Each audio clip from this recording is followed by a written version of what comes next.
All right, welcome to News Talk. I'm Brandon Jones, Robert Harriman. Hi. We're going to jump right back into more COVID talk and New York City making more news. Never enough. It's kind of tragic. We're like spinning a wheel of things, and we end up on this one, and we'll get to some other stuff here soon. I want to encourage you to stick around and tell us some of the topics that you'd like to hear as well, in case we don't cover something. But this is, well, it's really bad.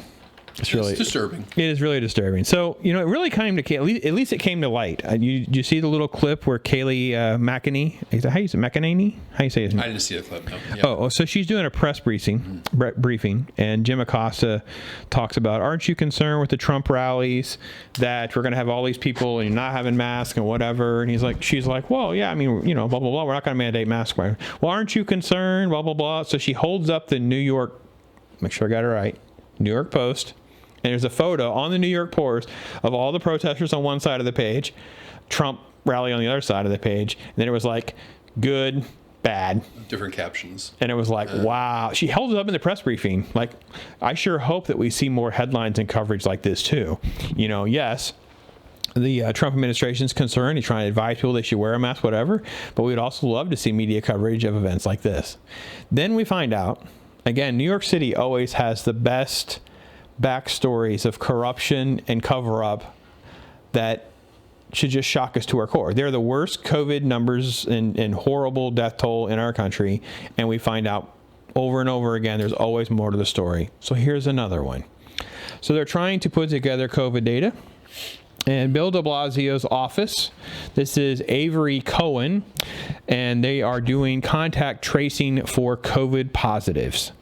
And this is put out on the Tampa Dispatch. You can also see information through New York Post, and we'll get to some of the others here as well, including, I believe, Deadline talks a little bit about it.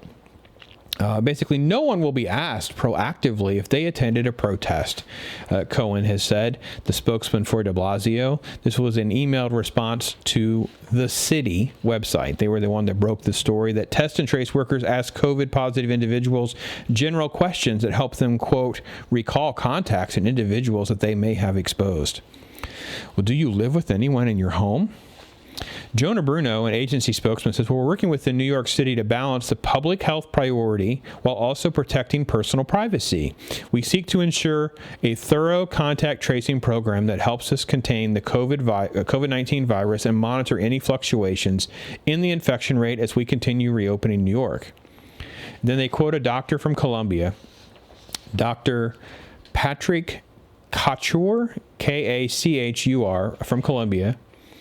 This is public health official, says, I think the logic has to do with the fact that contact tracing requires a strong level of trust between the interviewer and the person they're talking to. It's really important to have a good rapport and treat people with ease. It's important not to ask questions that will impede on your ability to do the best job you can.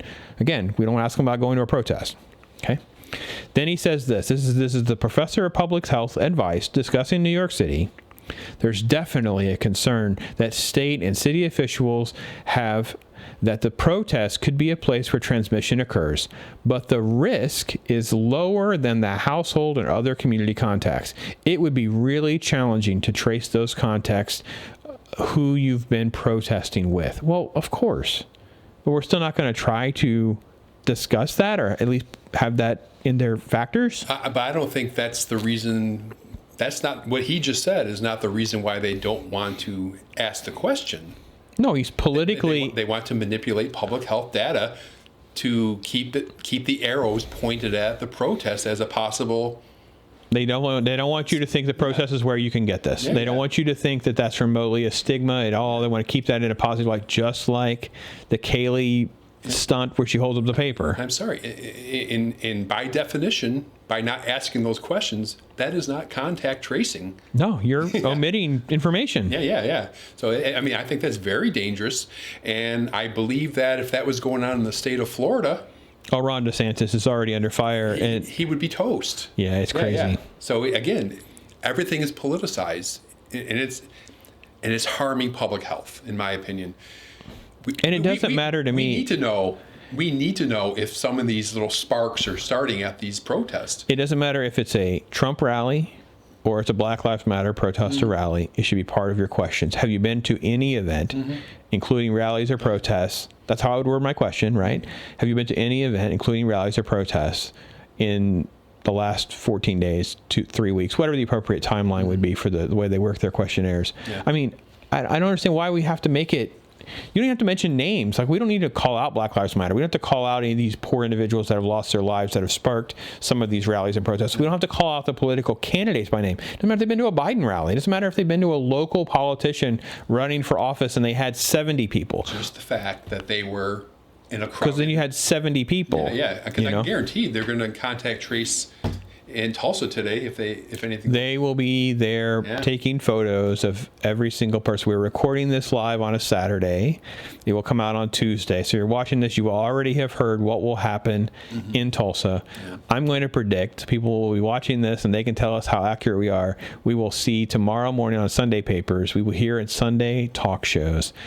It will not be about Father's Day. It will, in fact, be about the people in Tulsa not wearing masks and not social distancing. But, for all the people in the media and social media and elsewhere that are always science, science, science, I'm sorry, this is not science. This is manipulating public health data, which is supposed to help us. Well, not science. You were exasperating my love of and frustration with New York in the situation of this horrible tragedy and pandemic, in that now Governor Andrew Cuomo is rebuking even in the slightest of questions in his handling of assisted living and nursing home patients that had gotten COVID anyway, that his possible mishandling of this, because he was sending positive patients back to their facility instead of keeping them isolated in a hospital. Right. Correct. So now what was his response? And he's saying every time people bring that up, they are politicizing the matter. So and so far he's gotten away with it. That's a really sad thing, right? He's gotten away with it. Nobody's really calling him out on it. Now, I get it that I'm not in New York City, obviously, but I'm picturing it, right? And you're concerned that, the hospitals there were probably crazy when this was. I don't have any sympathy for this. Right. No, I'm just saying. So they have limited room. So if you had people that were going there with few or no symptoms that were positive, you didn't want to take up hospital beds because there were so many serious people. So you have to put them somewhere. That was probably the place where you could put them on that boat, that Thank ship. you. Yep, that's exactly where I was going to go. Places instead of sending them back to a nursing home. Yep. I get it. Those ERs and those hospitals were probably off the charts. I can't even imagine the way it was at that time. But that decision, I'm sorry. We found out it's not being politicized. It's a fact. We found out after the fact that we barely used the number of beds that were on the Comfort, the ship that we had sent there. We had barely used any of the resources at these sort of makeshift medical tent facilities that were there in the nearby areas. We found out that these are resources that were available. And even if you just use them for isolation of, these are seniors who are high risk just because of their age. Maybe they're not. Who cares if they're high risk?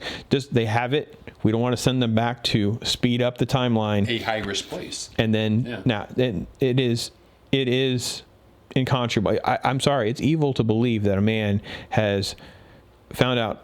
In theory, my grandma could have gone to this hospital, found out she's positive. You would have sent her back. And then she would have infected the person in the same room or the nearby room or whatever, and then that person gets it and they die. Yeah. That is awful. And that it was basically a political decision and not in the best interest of the care. And we say that because not all the resources were being used. Yeah. I just think it's a shame that somebody like Andrew Cuomo, who has got massive popularity up there because of this, he can't show any honor and be humble enough to admit I was wrong. Well, the worst part is this isn't over. We were just discussing in another segment, COVID's not over. No. We're headed into the summer of COVID, the COVID summer. So sure, New York's seeing some numbers that have dipped down now, which are really more like in relative to where they were, not like it's gone away. Well, we'll head back into the fall. COVID's not going away. So it's not like you can continue to not have a policy on this or speak to this, because there will be positives in nursing homes and assisted livings. What are you going to do with those patients? Are you going to send them back?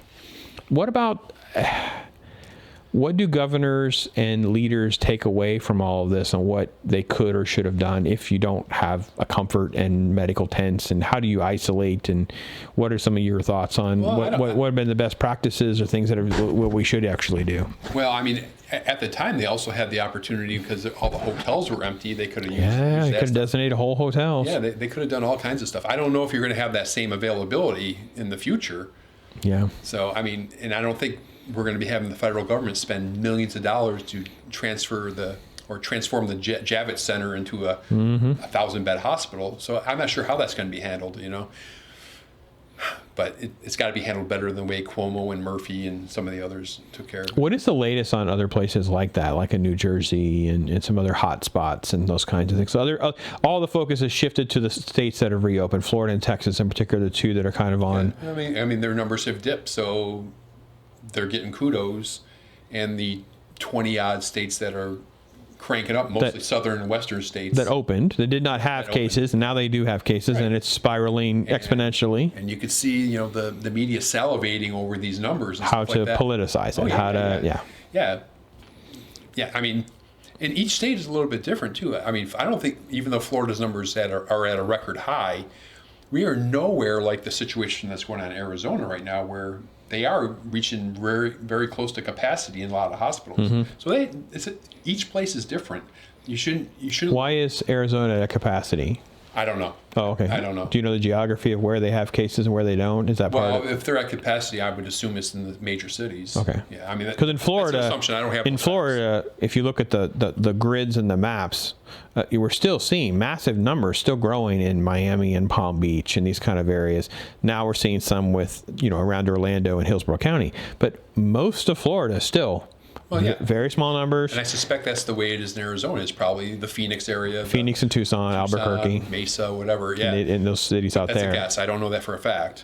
But even here, Hillsborough County has 5,000 cases. You go up a couple counties to go down to Highlands County, it's like 200 cases. Yeah, there's hardly anything like in Spring Hill. My friend lives in Spring Hill. He's saying something to me. I was like, dude, at the time there were like 12. I'm like, there's 12 active cases. I think that those people are probably not going to be at the Walmart. I think your numbers are pretty good to live your life. But I mean, Hillsborough and Orange County are cranking up, and they're highly dense. High population. Yeah. I mean, it doesn't take a rocket scientist to figure that out.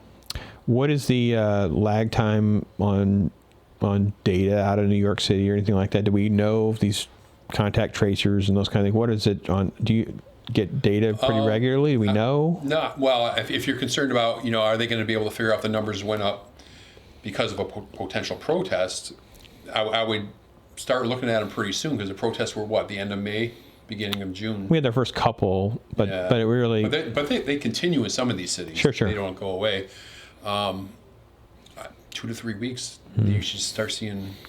Yeah. I mean, now granted, the argument that MSNBC and all them are making for the protesters is, yes, it's outside. Most are wearing masks. A lot of them are wearing masks because they don't want to be seen. Sure. I mean, but that's. Yeah, I know. That's a motivation. But yeah. So I would expect it might not be as bad as people say, but who knows? All right. Who knows? Tell us what you guys think. Tell us what the media said about Tulsa. Were we right? I think we're going to be right. Tulsa. New York City and Cuomo. Good hats and bad hats. We're talking about black and white hats, and it's just the media. It's such a fallacy. It's really frustrating. So frustrating. And sad part is that this is so serious that people's lives are at stake. So, all right. Well, that's another topic there on New York City. Tell us your thoughts and share, like, and subscribe, and join our audience there.